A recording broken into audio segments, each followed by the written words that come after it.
Hello, everyone, and welcome back to Esoterica. I'm Leah Eichler, and I'm here today with Aviva Rubin, and Aviva is the author of a novel called White. Welcome, Aviva. Thank you so much for having me. So delighted that you're here. Wow, I finished White yesterday, I have to say, so I'm really excited to talk about it.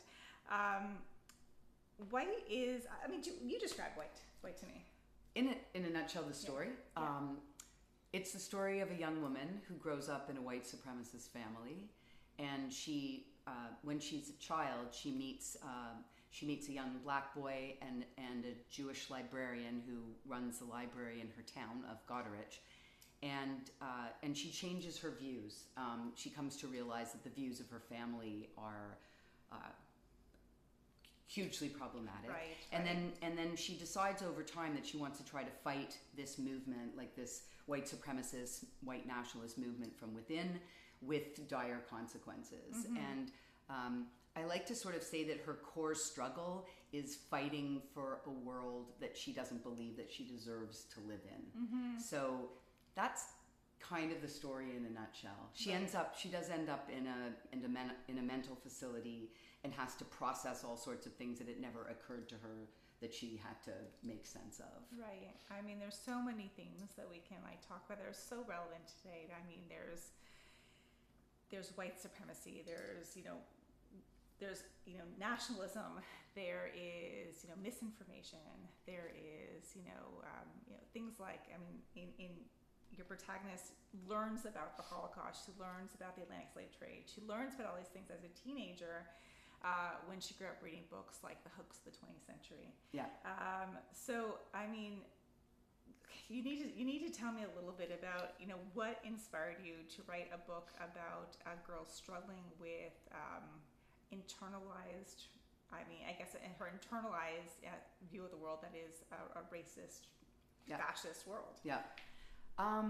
The sort of jumping off point for the idea for the story, in the 90s, the mid-1990s, there was a lot of like white supremacist neo-Nazi activity in Toronto, Mm-hmm. Sundel, the Heritage Front, and we started a group, and it was called Jafafel, the Jewish Feminist Anti-Fascist League, and we did street activism at the time, and ARA, Anti-Racist Action, was also very active at the time, and just sort of fighting what was going on in the city. And one of the things that happened that was interesting at that time is we were very much fringe, in weirdly in the same way as the neo-Nazis were fringe. Like when the media would describe interactions between the two groups, it was almost like the bad actors on both ends, which sort of reminds me a little bit of Donald Trump's, like there are good people on both ends except the flip. Right. So all of that was going on, and I started being interested in sort of who is on the margins. Mm-hmm. And because a lot of the characters in the book are marginal characters with like marginal lives, whether it's the white supremacists and their little white supremacist church, or the activists who are also perceived to be on the outside. So that was all going on, and I was very interested in that stuff. And a lot of the characters that were the book is based in actual history of white supremacy in Canada, and Warren Kinsella wrote a book in the mid-90s called Web of Hate, and he documented a lot of this stuff. So all of that was going on. I also had a very close friend who did infiltration in a white supremacist group in Montreal at around that time too, and we had a lot of conversations about that. Her family was not a white supremacist family at all, but I think she felt very compelled, and in some ways, guilty is a strong word, but kind of responsible as a white person, a white Anglo-Saxon person, to do something to expose what was actually going on at that time. So all of those sort of things came together, and out of it came this book, which has gone through many iterations since I started writing it. When did you start writing this? Well, it took me about 15 years to write the book. Wow. So I didn't start writing it in the mid-90s, but I probably started writing it in the mid-aughts, like in earnest. And it's a really, that's a sort of topic unto itself. It's an interesting experience to write a novel over so many years. Yeah. Like it really, I mean, I wouldn't recommend it. Like I don't want my next, like, you know, I always say, thank goodness I'm not going to have to write a first novel again, right. because I wouldn't want something to take this long. But over the course of that time, like even the way that I started to understand and wanted to understand all of the characters, including the characters that are white nationalists, right. Sarah, the main character's family, with more... It's hard to say whether it's empathy, understanding what it is that pulls people into these movements, what it is that keeps them there, the fear that drives people. Right. And over time, like one of the characters who's a main, quite a main character, the father, and probably the most complicated character in a lot of ways, he really grew over time. He was it was a lot more clear how sort of nasty he was when I was first writing the book. And that's sort of not the way that it goes. Right. In the end, there's really only, like, so Sarah's family, she has two brothers. Her mother is dead from when she was a child. And there's her father, a couple of aunts, and then there's the grandfather. And the grandfather is really, I would say, the only categorically unredeemable character in the book. Everybody else, it's like, oh yay, they became good right. people, but it's more it is worth understanding how they got to where they got and why they hold on to those views. I mean, I think that's what you just said is so important, and it's interesting. I only asked, I mean, yes, it did take you a long time, like it takes a lot of us a long time to write books, but it's interesting because it's actually, it couldn't be more relevant. Like, I mean, you think books get less relevant, but they actually, in this case, it gets more relevant.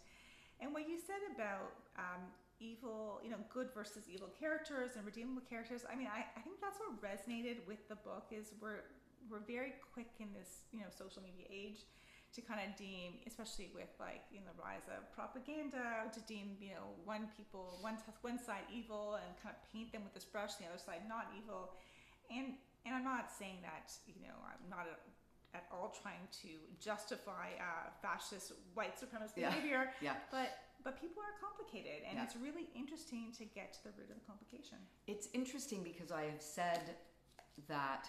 So I started trying to find an agent during the Obama administration.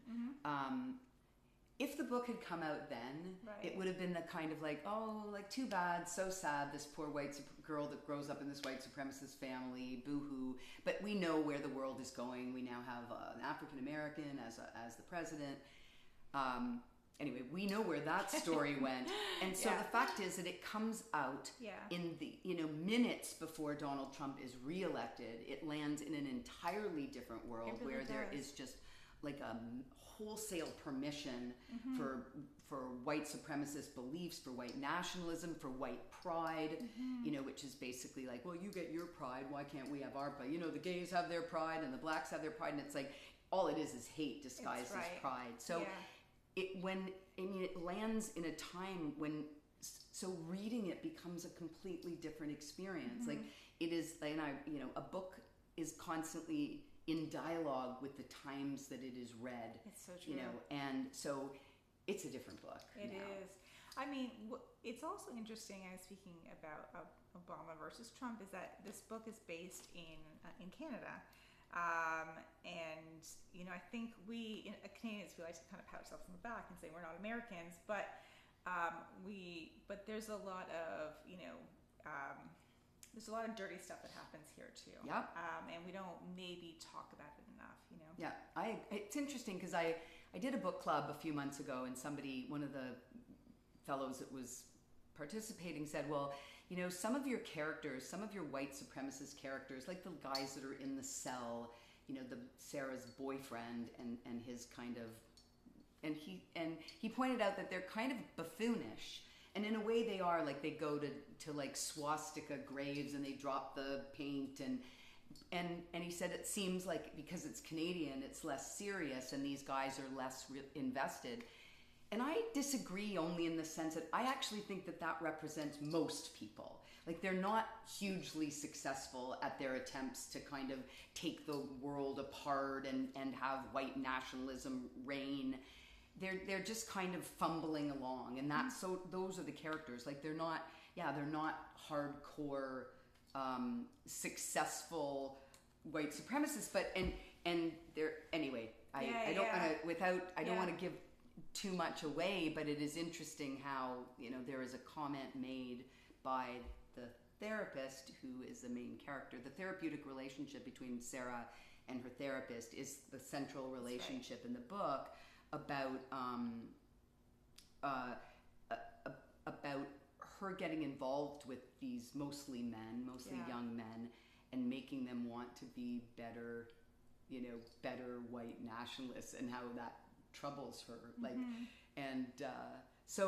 But it's interesting. It is set in Canada, and for us to, and it is so easy, especially right now, to feel just like, oh, Canada, we are so much better and so superior to the United States.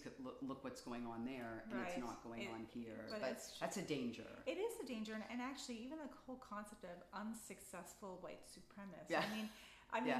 Unfortunately, it only takes one. It's like when you look at the any kind of mass shooting. It only takes one to resonate through time, and God willing, it never happens in Canada.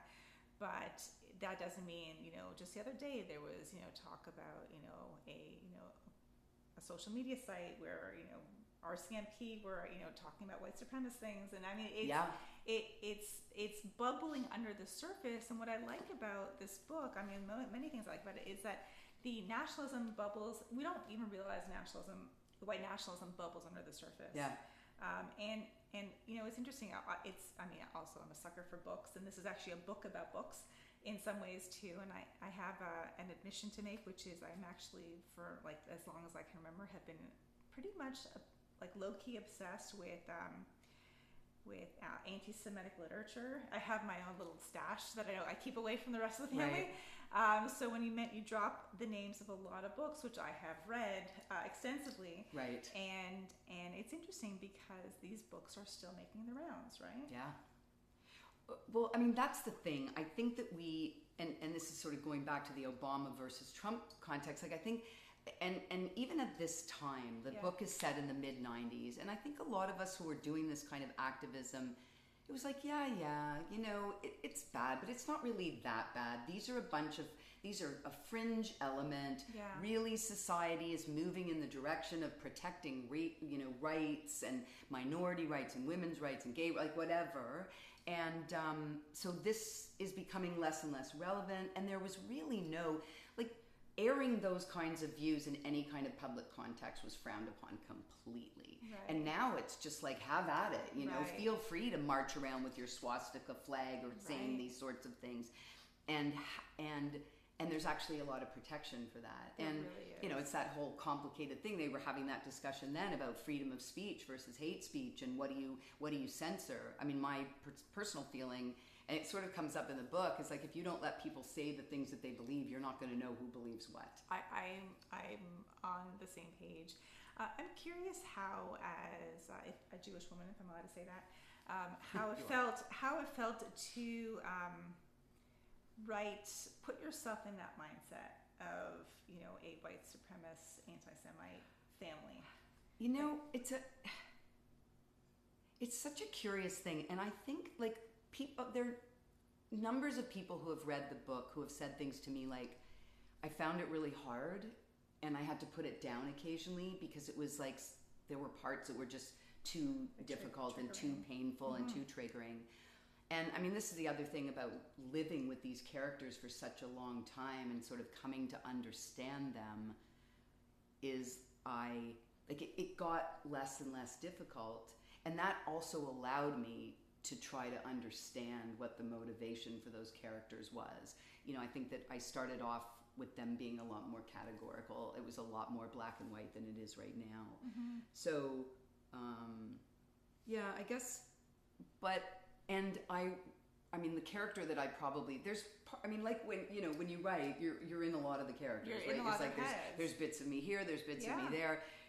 I would say that the thing that connects Sarah and I the most is humor. Right. I find her very funny. She is funny. And her observations so kind of wacky and out there. Otherwise, we are very, very, very different. Yeah. And I'm more like Mona.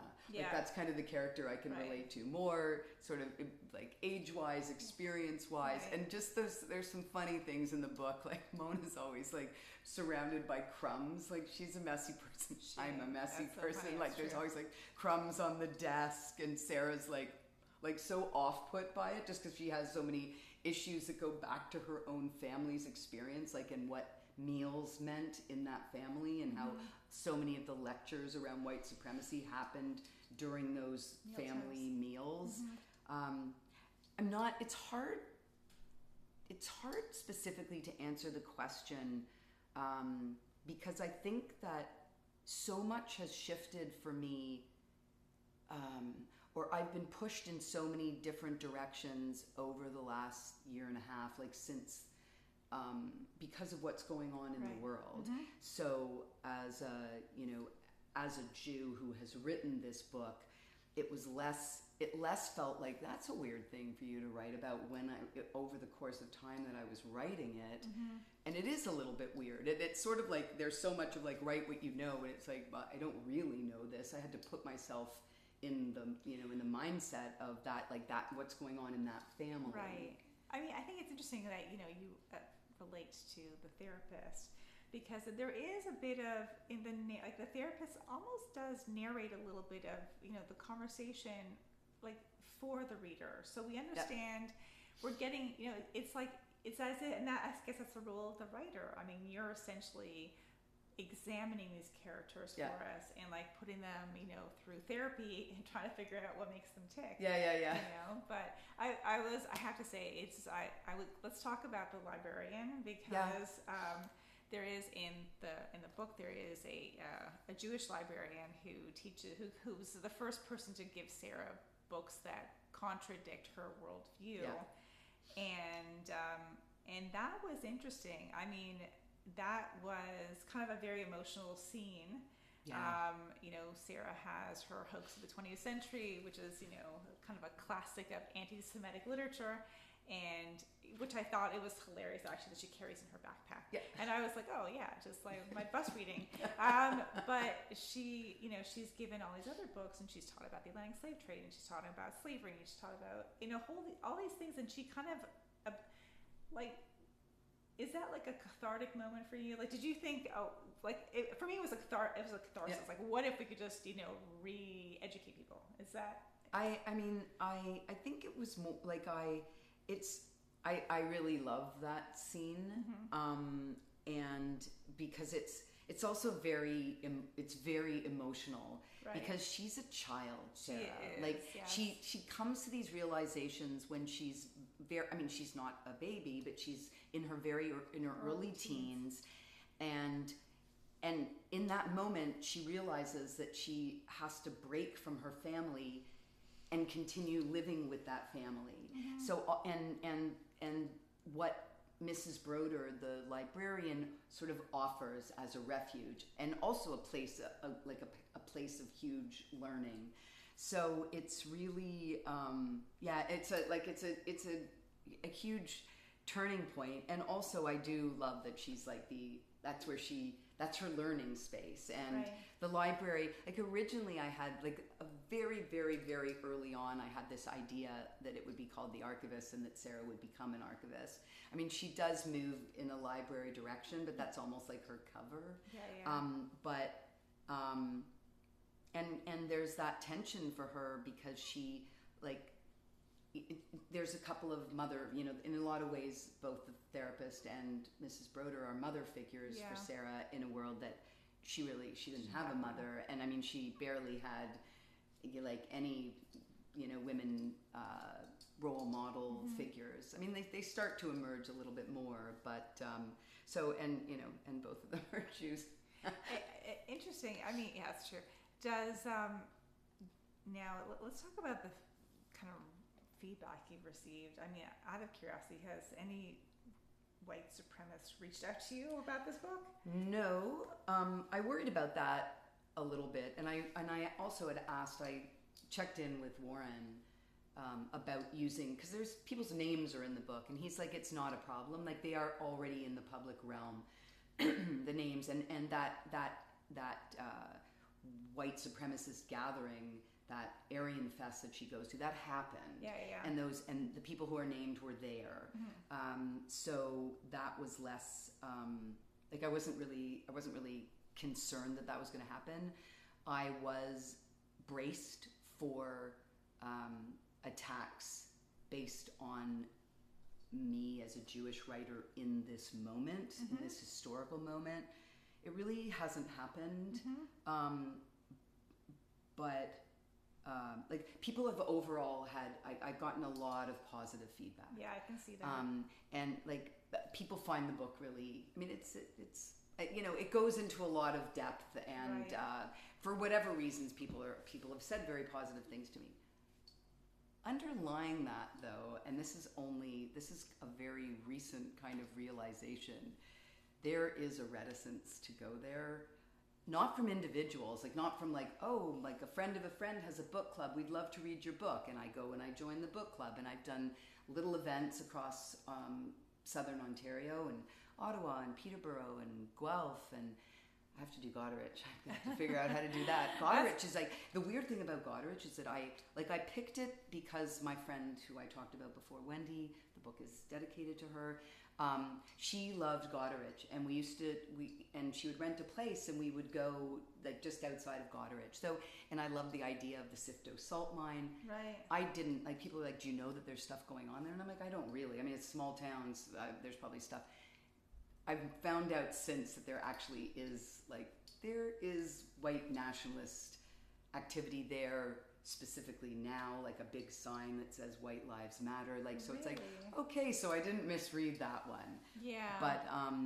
But anyway, I was saying that I've done these different events and gotten lots of, positive feedback, and it's been a real range of people. It's not like just a bunch of Jews show up and at every event that I go to. That sounds like a fun book club. But so I lost my train. Like they don't want to go there. The feedback, but I'm feeling that there's also in more public realms. I don't think, this is just my speculation, that people really want to talk about a book that focuses on what they perceive to be. It's actually, I mean, you've read it. It's not actually a book that highlights anti-Semitism very much at all. Like, there's anti-Semitism is in there as the core of white supremacist ideology. Right. But it's not like, let's just keep on talking about anti-Semitism. It talks a lot about racism. It talks about racism. More generally about the oppression, that is contained in those kinds of that kind of ideology. But I think in this moment, Jewish voices that are talking about anti-Semitism are not. It's very complicated. It's complicated. I think people are scared to to highlight those voices, and so that I'm only just becoming aware of that. I mean, it's interesting. I would not have described this as a book about anti-Semitism. No. I mean, I think that's that key scene between Sarah and at the library, when you realize that there is a worldview that she grew up with that is very much ingrained, and when she asks questions like, what about, these are the logic that has been presented to her throughout the years. I mean, it's not, that is the issue with a lot of, hate groups is, they take what could be perceived as wise logic and they twist it. Yeah.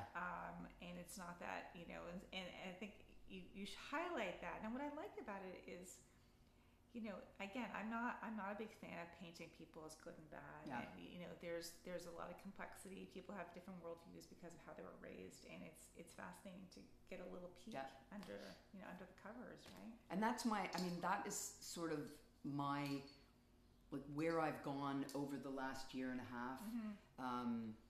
Since October 7th. Before that, I wrote a lot about nuance and about black and, like, steering clear of black and white and staying in a gray zone. But right now I feel strongly about, like, the danger of categorizing anything absolutely as this, and also feeling like you own the truth, or you have, that this is this is clarity, and it's like nobody actually have that. That absolutism is actually really, really dangerous. And I mean, that's what you see, you know, in a lot of, I mean, I felt a lot of social media propaganda, of various types of propaganda, and it's an absolutism that is dangerous. I mean, we didn't even talk actually about the Proud Boys. I mean, this is actually, now that is what kind of was the back of my head. I mean, is a Proud Boy type scenario. So I mean, it's a very real part of our universe right now, and you're right, it is getting kind of a pass given everything else that's going on. So it is a complicated time, and it is hard. Like, people are also feeling really scared, understandably scared, and even like I've had many conversations over the recent years about, and it's interesting because the book is set in the mid-90s, but it is like this, you know, American or North American society is rolling towards no longer being a white majority society, and right now we are actually, you know, moments away from that being the reality. And I think that people feel terrified. Like, these folks feel terrified that they are losing their, you know, their guaranteed position, even for folks that never really had that. Like, it's like, and that's what I find like mind-boggling about who is following, you know, Trump and that, you know, the MAGA folks, who are, many of whom have nothing to begin with, or very little, and they're just convinced that like somehow great things are going to come their way.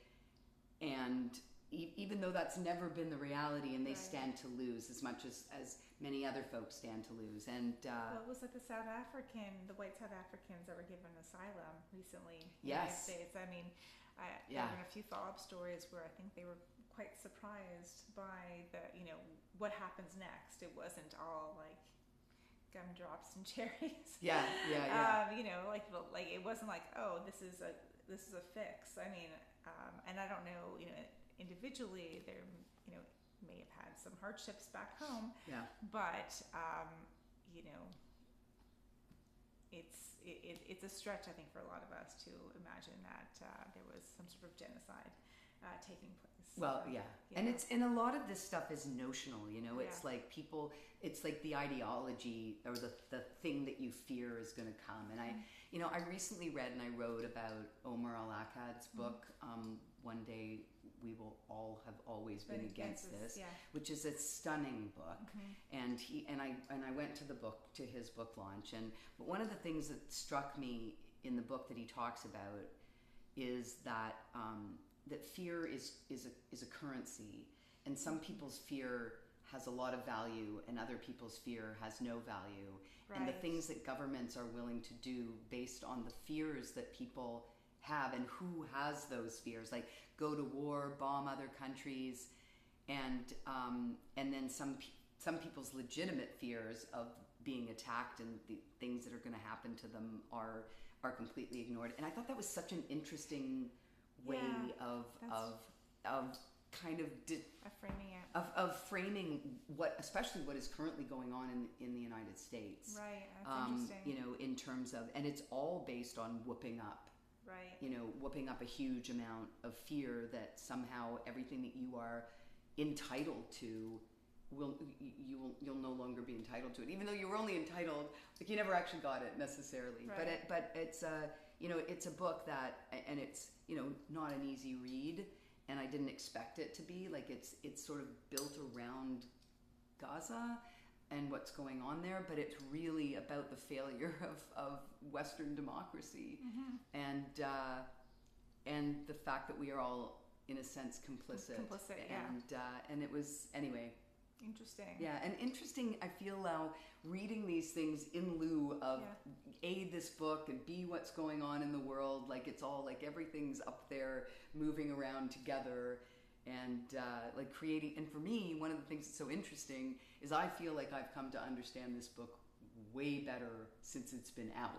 Like, even though I wrote it, like, I'm the one who should understand what's going on in it completely, but it's like all of the conversations that have happened around it have raised issues for me and deepened my own understanding, and I find that so fascinating. That really, I mean, it's I guess the world keeps unfortunately reinforcing the book.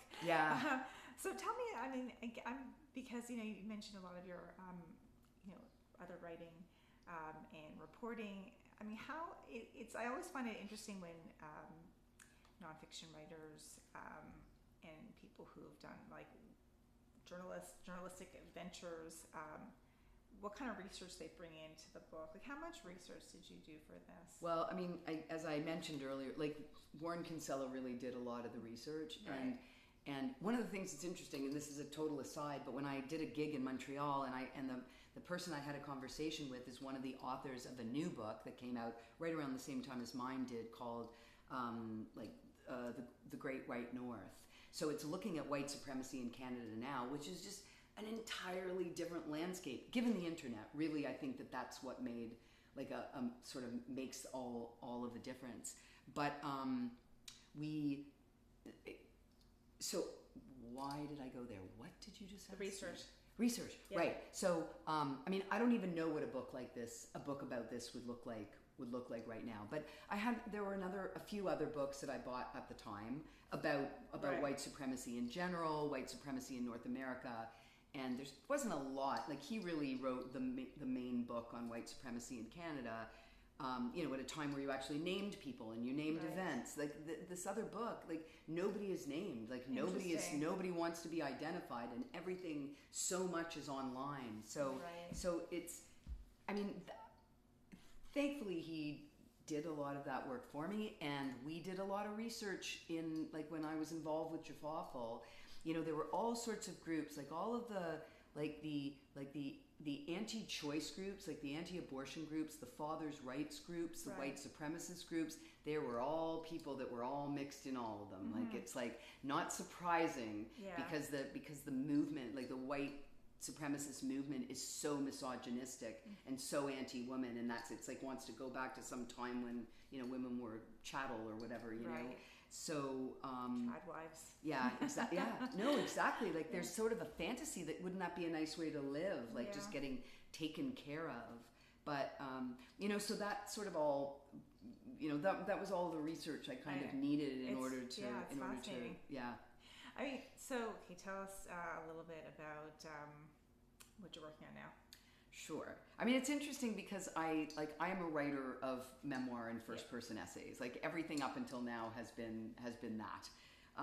But I'm working on another piece of fiction, and it's not going to be this. I can't do this anymore. I can't do the intense, and so it's not going to be like a follow up on White Supremacy 2.0. But it's actually about a woman. It's set in the like around 2017. I'm calling it a Me Too meets a late coming of age story, and it's about a woman who's like a math whiz who works in an investment firm, and basically like runs she does kind of everything, but it's behind the scenes, and she gets no credit for it, and she's been there since she kind of left her PhD program at Carnegie Mellon, and her boss dies. No, sorry, her boss does not at all die. Her boss has a heart attack and retires, and she starts finding out all of this stuff that's been going on, and has to change her views. Like, she was very kind of curmudgeonly and didn't like certain women for behaving certain ways and dressing certain ways. She's in her like later 50s. Anyway, so that's what the story is about, and she has to join forces with a group of people she would otherwise never associate with in order to figure out what's going on. There's a hint of activism I sense in the book too. So the activism part is kind of will, I think, remain, but a totally different context. So that's. Well, I mean, this has been great. Thank you so much, Aviva. This is White. You can buy it everywhere. And do buy it. I know. I mean, an important book for today, and thank you for sharing it with us. Thank you so much for having me. This has been great. Yeah, thanks again. Okay, until next time, thank you guys. This was Esoterica Magazine.